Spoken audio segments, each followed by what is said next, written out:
장례식장 복도였어요.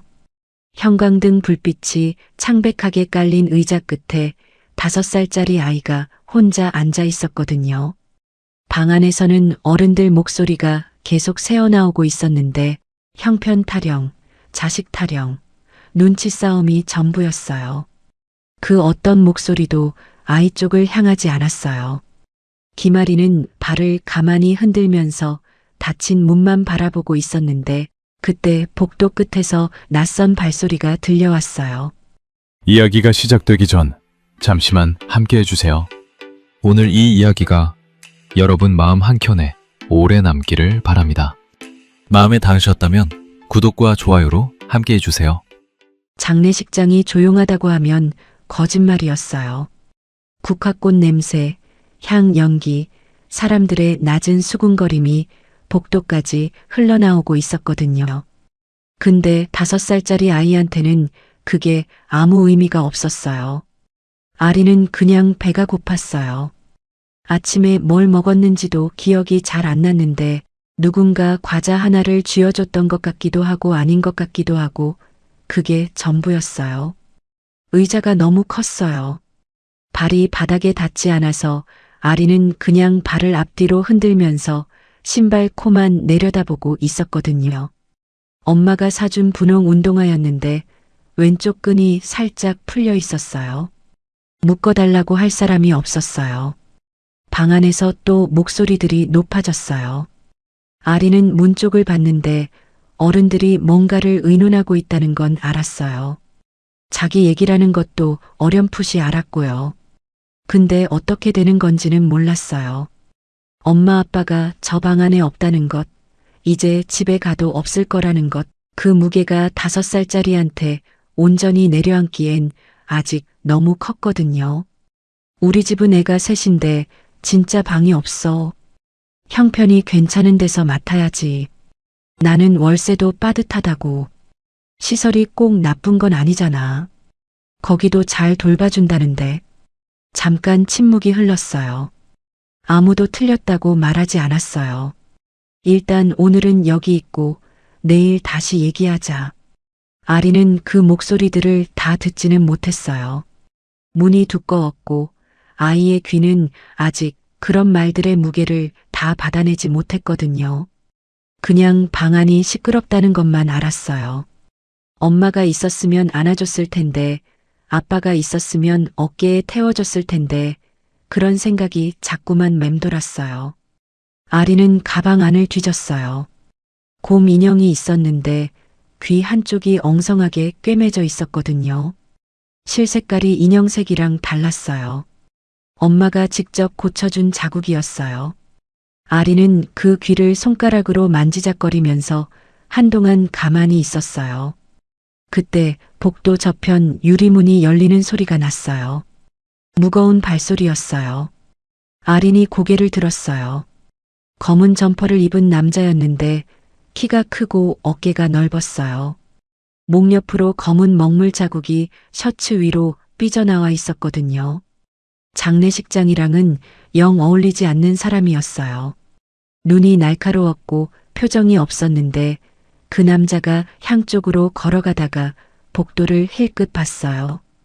그리고 멈췄어요. 강태수는 형의 영정사진 앞에서 오래 서 있었어요. 말 한마디 없이요. 형이랑 사이가 좋았던 건 아니었거든요. 오래 연락이 끊겼고 서로 다른 길을 걷고 있었는데 죽었다는 소식을 들었을 때 뭔가가 뚝 끊기는 기분이 들었어요. 그게 뭔지 이름 붙이기가 어려웠어요. 그냥 왔어요. 향을 피우고 절을 2번 했어요. 돌아서려는데 복도가 눈에 들어왔거든요. 의자 끝에 혼자 앉아있는 아이, 곰 인형을 품에 끌어안고 발을 흔들고 있었어요. 태수는 발걸음을 멈췄어요. 형한테서 사진으로 본 적 있는 얼굴이었거든요. 아린이었어요.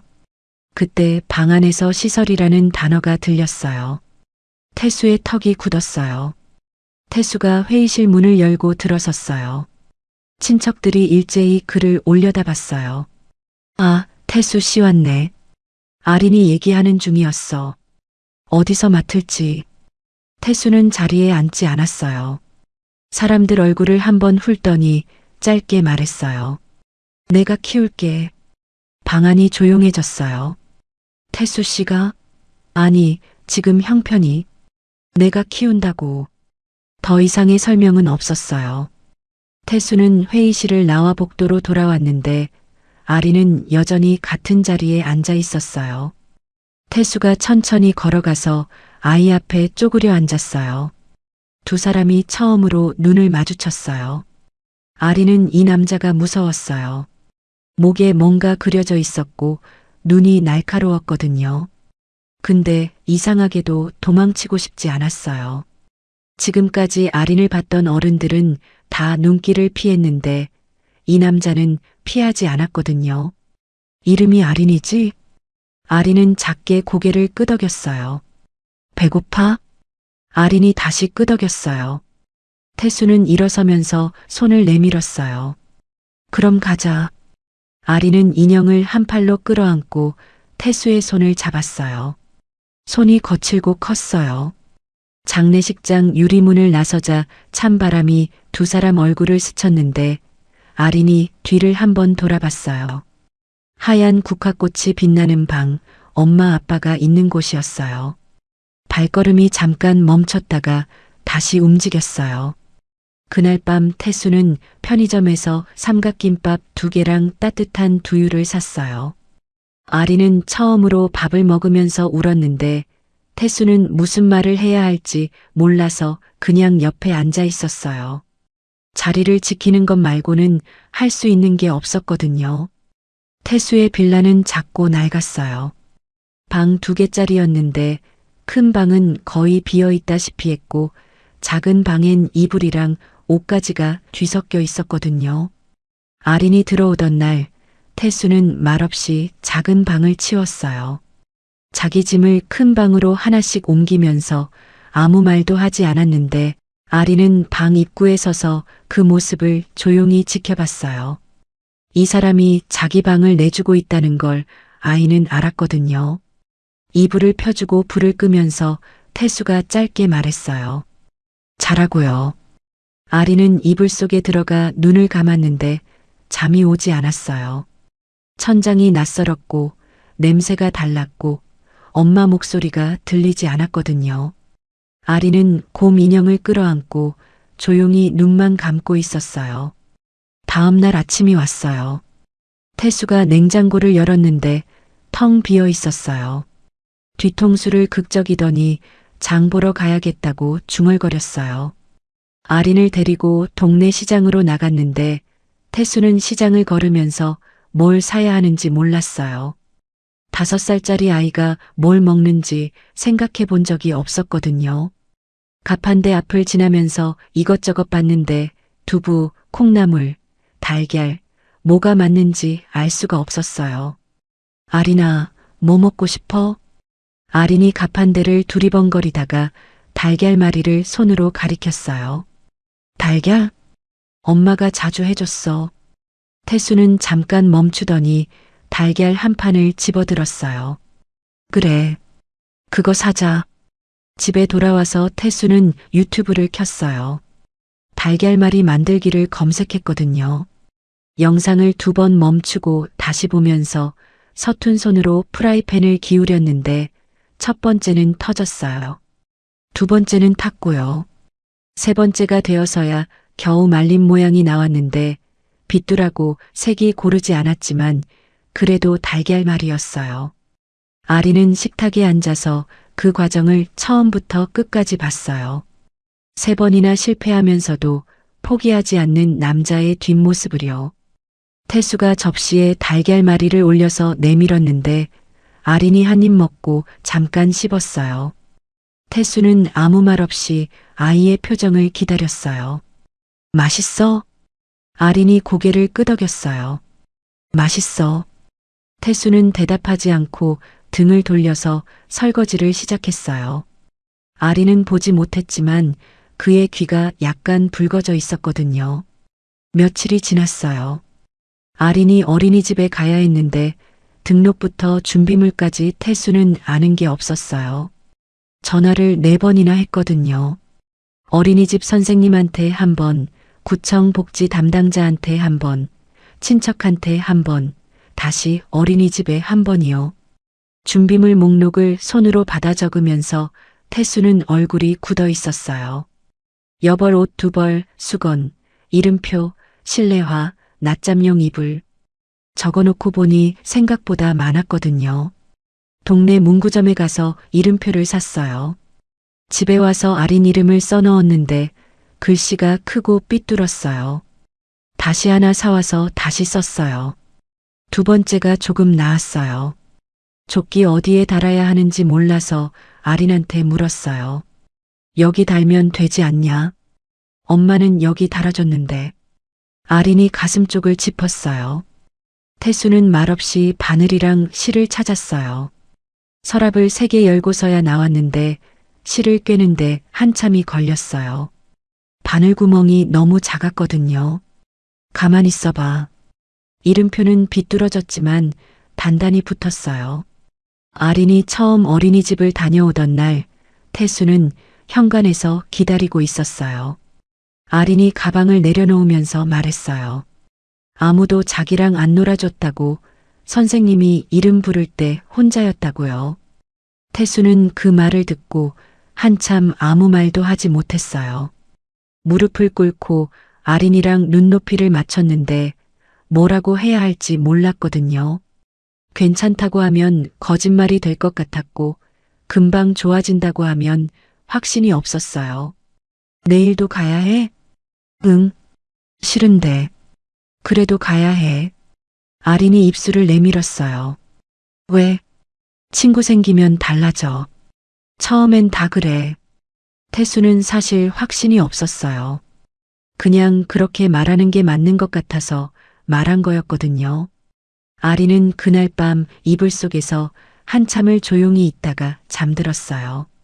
태수는 방문 밖에서 그 소리를 듣고 있었는데 불을 끄고 자기 방으로 들어가면서 형 생각이 났어요. 이걸 내가 제대로 할 수 있을지 대답은 없었어요. 그냥 자야겠다고 생각했어요. 아린이 7살이 된 봄이었어요. 어린이집에서 초등학교로 올라가기 전 아직 동네 골목이 아린의 세계 전부였던 시절이었거든요. 아이는 조금씩 말이 늘었고 웃는 일도 많아졌어요. 태수는 그 변화를 크게 내색하지 않았지만 놓치지는 않았어요. 아린이 밥을 다 먹으면 그릇을 치우면서 슬쩍 받고 학교 다녀오면 표정을 먼저 봤거든요. 말은 많지 않았지만 놓치는 게 없었어요. 그의 여름이었어요. 동네 아이들이 아린의 머리를 보고 웃었거든요.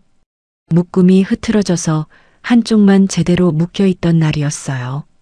태수가 아침에 묶어줬는데 2 손이 거칠어서 균형이 맞지 않았던 거예요. 고무줄이 한쪽으로 쏠렸고 머리카락이 삐져나와 있었어요. 아린은 그냥 다녀왔다가 집에 오자마자 가방을 내려놨는데 평소보다 힘이 조금 더 들어가 있었어요. 태수가 눈치챘어요. 뭔 일 있었냐고 물었는데 아린은 처음엔 말 안 했어요. 저녁을 먹다가 조금씩 털어놨거든요. 친구들이 웃었다고, 머리가 이상하다고요. 아린이 말하면서 눈을 내리깔았는데 부끄럽거나 화가 난 게 아니라 그냥 조금 속상한 얼굴이었어요. 태수는 숟가락을 내려놓고 들었어요. 뭐라고 해줘야 할지 몰랐는데 괜찮다고 하면 위로가 안 될 것 같아서 그냥 들었어요. 그날 밤 태수는 유튜브를 또 켰어요. 이번엔 아이 머리 묶는 법이었거든요. 머리 종류만 5가지가 나왔어요. 양갈래, 반묶음, 포니테일, 딱히, 핀 고정이요. 태수는 하나씩 영상을 틀었어요. 다음 날 아침 태수가 빗을 들고 아린 뒤에 섰어요. 가만히 있어봐. 아파. 조심할게. 빗이 엉킨 데서 멈췄어요. 태수가 천천히 풀었는데 아린이 어깨를 움찔했어요. 미안. 계속할게. 아린은 아무 말하지 않았지만 도망가지 않았어요. 첫날은 여전히 삐뚤었어요. 하지만 어젯밤 연습보다는 나았거든요. 이틀이 지나고 사흘이 지났어요. 태수는 매일 아침 빗을 들었어요. 손이 거칠어서 머리카락 잡히는 감각이 달랐지만 그래도 계속했거든요. 일주일 뒤엔 양 갈래가 제법 반듯하게 됐어요. 아린이 학교 가기 전에 거울을 보더니 조용히 말했어요. 오늘은 괜찮은 것 같다고요. 태수는 어깨를 으쓱했어요. 별거 아니라는 듯이요. 근데 아린이 나간 뒤에 빗을 서랍에 넣으면서 잠깐 멈췄어요. 형이 살아있었으면 이걸 했겠지 하는 생각이 스쳤거든요. 아니, 형 대신이 아니라 그냥 내가 하는 거라고. 태수는 서랍을 닫았어요. 그 무렵부터 아린은 교환 일기를 쓰기 시작했어요. 담임 선생님이 가족과 함께 쓰는 숙제라며 노트를 나눠줬거든요. 아린은 집에 와서 태수한테 내밀었어요. 숙제야. 같이 써야 해. 태수는 노트를 봤어요. 일기를? 내가? 응. 아무 말이나 써도 된대. 태수는 잠깐 망설이다가 노트를 받았어요. 뭐 쓰면 돼? 오늘 있었던 일이나 뭐 느꼈는지. 태수는 그날 밤 오래 앉아 있었어요. 뭘 쓰면 좋을지 몰랐거든요. 연필을 쥐고 빈줄 앞에서 한참을 있다가 짧게 썼어요. 오늘 달걀말이 또 태웠다. 다음엔 잘할 것이다. 아린이 다음날 아침 그걸 읽더니 웃었어요. 소리내서 웃는 건 오랜만이었거든요. 태수는 그 웃음을 보면서 뭔가 이상한 기분이 들었어요. 나쁘지 않은 기분이었는데 이름을 붙이기엔 아직 익숙하지 않은 감정이었어요. 노트는 그렇게 계속 이어졌어요. 아린은 그날 학교에서 있었던 일을 썼고 태수는 짧고 서툰 문장으로 답했거든요. 때로는 말로 하기 어려운 것들이 그 줄 안에 있었어요. 미안하다는 말도 수고했다는 말도 노트에서는 조금 더 쉽게 나왔어요. 어느 날 아린이 노트에 이렇게 썼어요. 삼촌, 나 오늘 학교에서 요리사 되고 싶다고 했어. 친구들이 웃었는데 괜찮아. 나는 진짜 할 거거든. 태수는 그 줄을 3번 읽었어요. 그리고 아래에 썼어요. 그래, 해라. 웃는 애들 신경 쓰지 마라. 아리는 다음날 그 답을 읽고 아무 말도 하지 않았어요. 근데 노트를 가방 안쪽 주머니에 넣었는데 제일 안전한 자리였거든요. 아린이 12살 되던 해 겨울이었어요. 태수가 다쳤거든요. 왼쪽 갈비뼈 2개가 나갔고 팔뚝에 열쇠 바늘을 꿰맸어요. 병원에서 사흘을 있었는데 아린한테는 일하다가 넘어졌다고 했어요. 아린은 믿는 척했어요. 퇴원하던 날 아린이 병원 입구에서 기다리고 있었어요. 학교 마치고 바로 온 거였는데 가방을 메고 교복 치마가 조금 구겨져 있었거든요. 태수는 그 모습을 보자마자 할 말이 없어졌어요. 병원에서 빌라까지 걸어오는 동안 두 사람은 말이 없었어요. 태수는 왼쪽이 아파서 천천히 걸었고 아린이 오른쪽에서 걸음을 맞췄거든요. 집에 들어오자마자 아린이 냄비를 올렸어요. 미역국이었어요. 태수 생일이라서가 아니었어요. 몸이 아플 때 먹는 거라고 학교 가정 시간에 배웠다면서 아린이 말했거든요. 언제 배웠어, 그거? 저번 달에. 선생님이 가르쳐 줬어. 태수가 숟가락을 들었어요. 국을 한 숟가락 떴는데 간이 조금 짰지만 먹을 만했어요. 짜지 않아? 조금. 그래도 맛있다. 아린이 뭔가 말하려다 멈췄어요. 저녁을 다 먹고 아린이 설거지를 했어요. 태수는 소파에 기대서 그 뒷모습을 봤거든요. 12살짜리가 설거지하는 게 이상할 게 없는데 이상하게 뭔가 마음에 걸렸어요. 이렇게 크고 있구나. 이 집에서. 그런 생각이 들었어요. 설거지가 끝나고 아린이 거실로 나왔어요.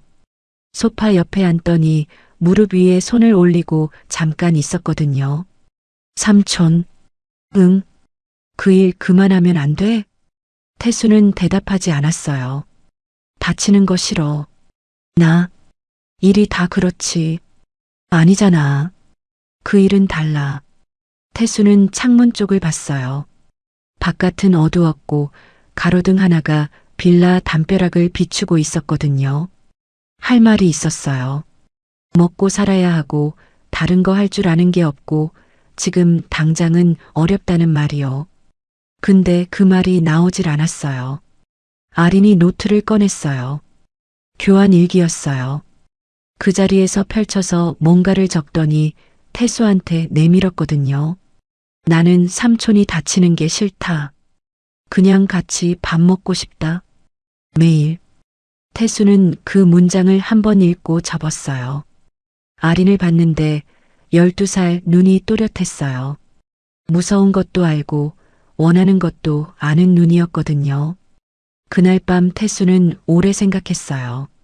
조직을 나오는 게 말처럼 쉽지 않다는 것, 빠져나오려면 치러야 할 것들이 있다는 것. 그럼에도 아린의 문장이 계속 머릿속에 남았어요. 매일. 그 단어가 지워지지 않았거든요. 다음 날 태수는 조직 두목을 찾아갔어요. 조용한 자리에서 마주 앉았어요. 나 이제 빠지겠습니다. 두목이 잠깐 그를 봤어요. 이유가 키우는 애가 있습니다. 두목은 잠시 침묵하다가 말했어요. 그게 이유가 되나? 저한텐 됩니다. 조직을 완전히 나오는 데는 2달이 걸렸어요. 조용하지 않았거든요. 몇 번 위협이 있었고 한 번은 골목에서 막히기도 했어요. 근데 태수는 버텼어요. 아린한테는 말하지 않았어요. 그냥 일이 바뀌고 있다고만 했거든요. 아린은 또 믿는 척 했어요. 2달 뒤 태수는 완전히 나왔어요. 당장 할 일이 없었고 통장에 얼마 남지 않았어요. 그래도 아침에 일어나서 아린 학교 보내고 혼자 앉아 있으면 무섭기보다는 조용했거든요. 이 조용함이 낯설었어요. 조직을 나온 뒤 태수는 반년 가까이 백수였어요. 편의점 알바를 2달 했고 이삿짐 일을 조금 했고 지인 식당에서 설거지도 했거든요. 몸을 쓰는 일은 익숙했어요. 다만 이제는 이유가 달랐어요. 아린 학비, 아린 학원비, 아린 학교 준비물이었거든요. 어느 날 아린이 학교 수업에서 만든 요리를 집에 가져왔어요. 두부조림이었는데 담아온 반찬통이 작아서 태수가 2입에 다 먹었어요. 아린이 맛있냐고 물었고 태수는 맛있다고 했어요. 사실이었거든요. 그날 저녁 아린이 노트에 썼어요. 나 요리사 진짜 될 것 같아. 오늘 두부조림 성공했거든. 삼촌이 맛있다고 했어. 태수가 아래에 적었어요. 맛있었다. 한 통 더 가져와라. 2사람이 교환 일기를 쓴 지 어느새 5년이 넘어 있었거든요. 그 무렵 태수는 작은 식당 자리를 알아보기 시작했어요. 요리사 면허가 있는 건 아니었지만 그동안 유튜브로 배운 것들이 꽤 됐거든요. 달걀말이에서 시작해서 미역국, 된장찌개, 불고기까지요. 아린 먹이려고 배운 것들이 어느새 이만큼 쌓여 있었어요. 식당 차리면 어때? 아린이 숟가락을 들다 멈췄어요. 삼촌이 요리해? 못할 것 같아? 아린이 태수를 봤어요. 잠깐 생각하더니 말했어요. 이름은 내가 지어도 돼? 태수가 대답 대신 젓가락을 들었어요. 맘대로 해. 아린이 공책에 여러 이름을 써봤어요. 태수네 삼촌 밥집, 그리고 마지막에 아린이네. 태수한테 보여주면서 제일 마지막 걸 손가락으로 짚었어요. 태수는 공책을 보고 아무 말도 안 했는데 다음날 부동산에 전화를 했거든요. 식당 자리를 구하는데 1달이 걸렸어요.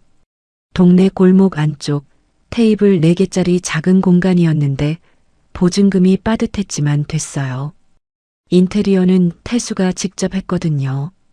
페인트를 칠하고 선반을 고정하고 메뉴판을 손으로 썼어요. 간판에는 아린이네라고 적었어요. 가게 문을 열던 날 아린이 와서 간판을 봤어요. 말이 없었고 태수도 말이 없었어요. 두 사람이 나란히 간판을 올려다봤는데 봄 햇살이 간판 글씨 위에 내려앉았거든요. 진짜로 됐네. 응. 무섭지 않아? 태수가 잠깐 생각했어요. 전에 하던 일이 더 무서웠어. 가게는 처음엔 손님이 없었어요. 점심때 한두 명, 저녁엔 빈 테이블이 더 많았거든요. 태수는 개의치 않았어요. 아침에 일어나서 재료를 손질하고 국물을 끓이고 아린이 학교 가면 가게 문을 열었어요. 그 루틴이 익숙해졌거든요. 한 달 뒤부터 단골이 생겼어요. 동네 할머니 두 분이 자주 오셨고 근처 공사장 인부들이 점심을 먹으러 왔거든요. 태수는 말이 많지 않았지만 음식은 충분히 잘 나왔어요. 국물이 깊다는 말을 들었는데 오래 끓여서 그렇다고 했어요. 아리는 방과 후에 가게에 자주 들렀어요. 아르바이트처럼 설거지를 돕거나 테이블을 닦았거든요. 태수는 공부나 하라고 했지만 아리는 여기서 배우는 게 더 좋다고 했어요. 요리사 되려면 학교 가야 하는 거 알지? 알아. 그래서 열심히 할 거야. 공부도 하면서. 삼촌은 공부 잘했어? 태수가 잠깐 멈췄어요. 아니. 아린이 웃었어요. 그럼 나도 나름대로 할게. 그 나름대로가 나쁘지 않았어요.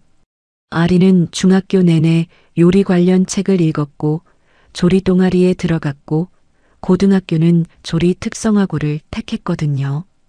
태수는 입학식에 갔어요.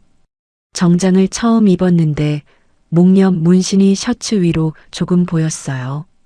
아린이 그거 안 보이냐고 물었고 태수는 어쩔 수 없다고 했거든요. 아린이 웃으면서 괜찮다고 했어요. 아린이 고등학교 3학년이 되던 해였어요. 태수의 가게는 조금씩 자리를 잡아가고 있었거든요. 테이블 4개가 늘 차지는 않았지만 단골이 꾸준히 붙었고 아린이네라는 이름이 골목 안에서 어느 정도 알려져 있었어요. 태수는 그게 만족스러웠어요. 크게 벌 생각이 없었거든요. 그냥 문 열고 밥 팔고 아린이 오면 같이 먹는 게 전부였어요.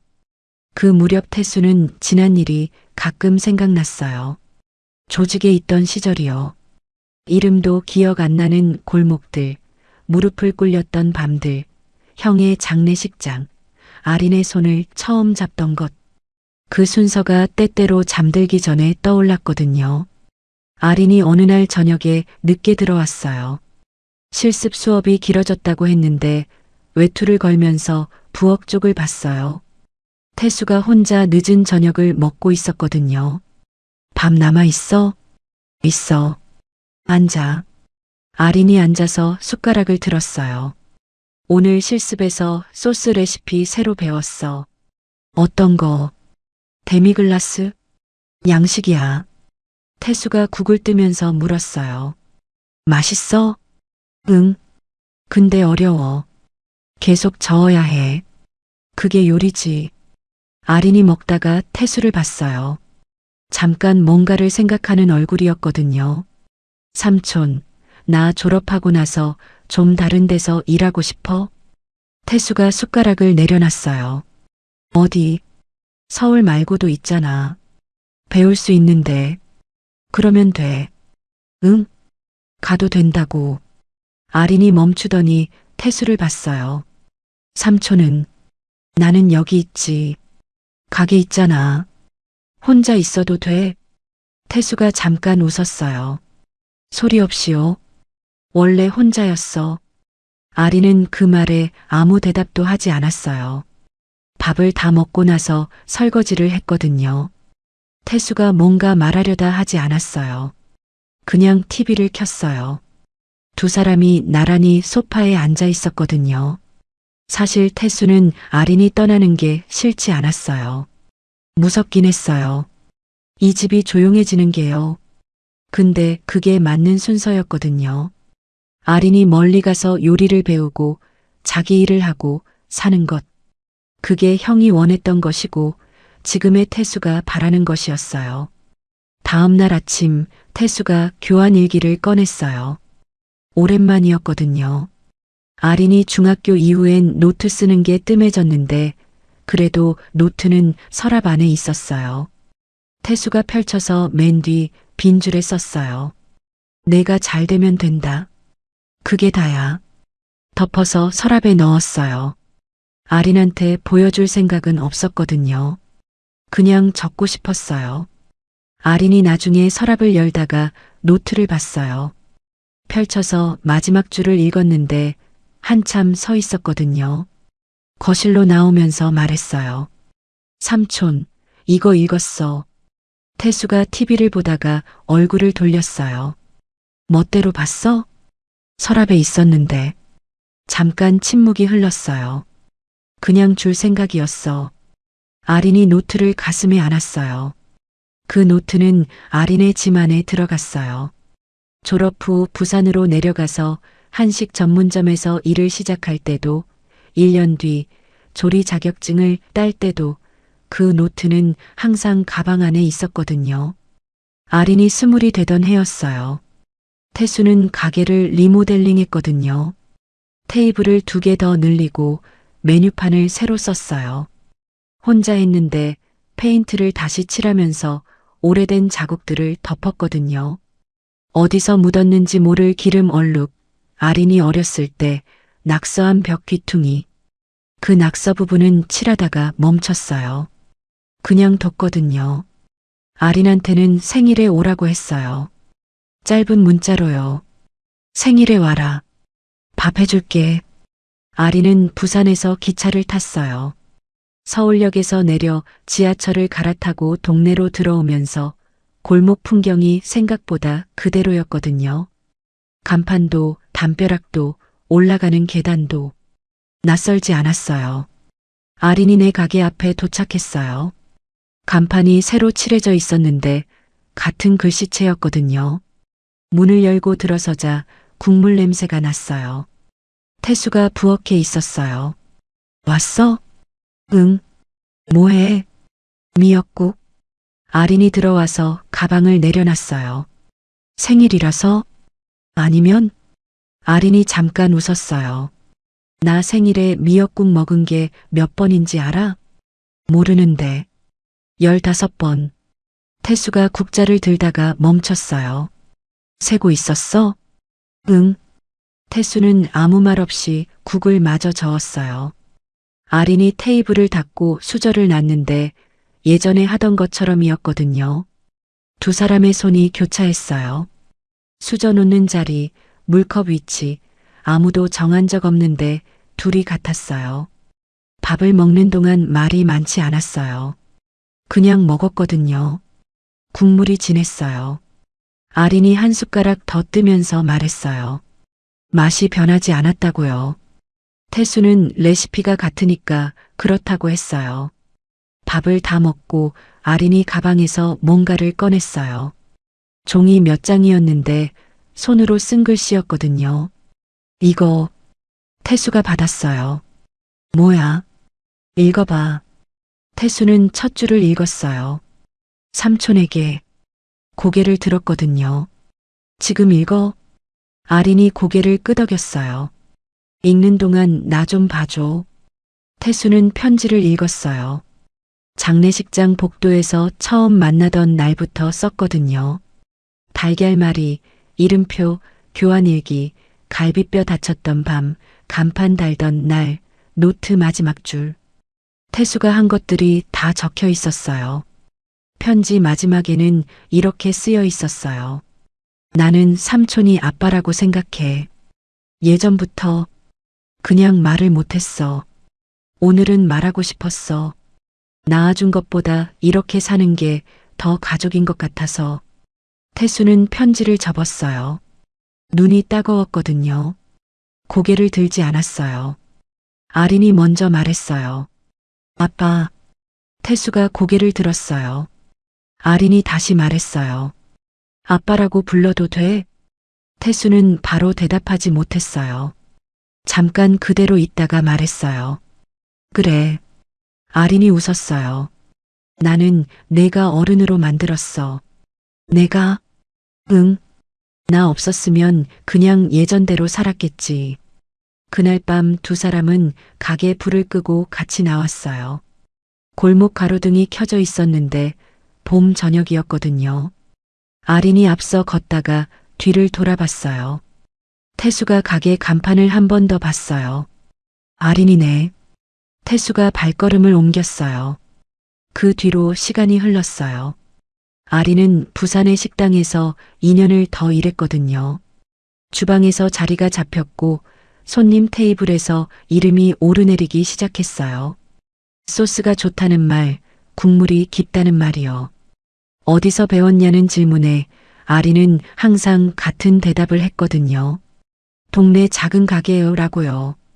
태수는 가게를 계속 열었어요.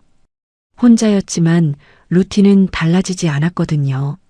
아침에 재료 손질, 점심에 문 열고, 저녁에 닫고, 설거지. 아린한테서 가끔 문자가 왔어요. 새 메뉴 개발했다. 오늘 손님이 많았다. 이번 주말에 올라갈게.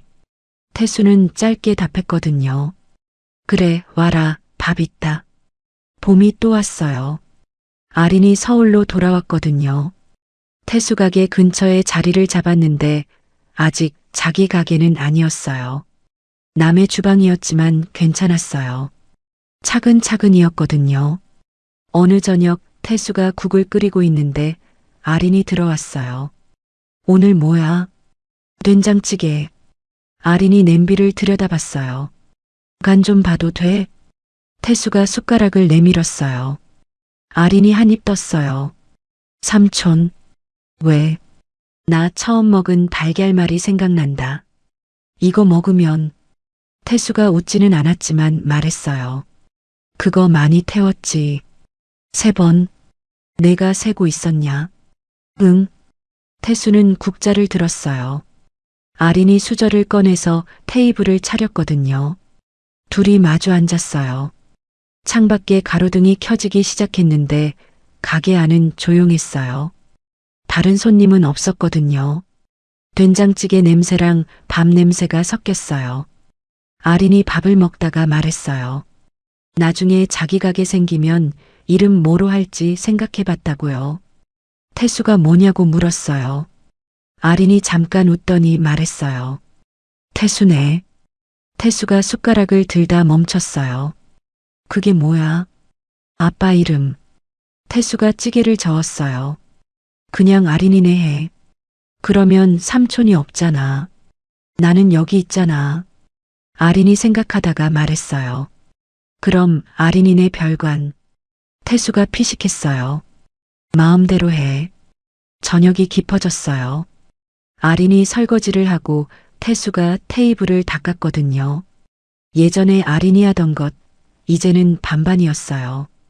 불을 끄고 나오면서 태수가 간판을 봤어요. 아린이네. 글씨가 낡아서 조금 흐릿해졌거든요. 다시 칠해야겠다고 생각했어요. 같은 글씨체로요. 골목을 걸어가다가 아린이 물었어요. 아빠, 후회해? 태수가 걸음을 멈추지 않고 말했어요. 뭘? 나 키운 거. 태수가 잠깐 앞을 봤어요. 한 번도. 아린이 그 대답을 들으면서 앞을 봤어요. 가로등이 골목을 따라 이어졌는데 봄바람이 조금 불었거든요. 두 사람은 나란히 걸었어요. 5살짜리 아이의 손을 잡았던 남자와 그 손을 기억하는 20의 여자. 골목은 예전과 같았어요. 두 사람이 달라졌거든요. 그걸로 충분했어요. 장례식장 복도에서 혼자 앉아있던 5살 아이와 그 옆에 쪼그려 앉았던 남자의 이야기가 여기서 끝납니다. 누군가는 겉모습만 보고 지나쳤을 사람이 한 아이의 달걀머리를 3번 태우고 이름표를 핏돌게 달고 머리를 일주일 동안 연습해서 묶어줬어요. 말 대신 노트에 쓰고 밥 대신 마음을 차렸거든요. 가족은 처음부터 있는 게 아니라 이렇게 만들어지는 거라는 걸. 이 이야기가 조용히 전해드렸으면 합니다. 오늘 영상이 따뜻하셨다면 구독이랑 좋아요 부탁드려요. 다음 이야기도 기다려주세요.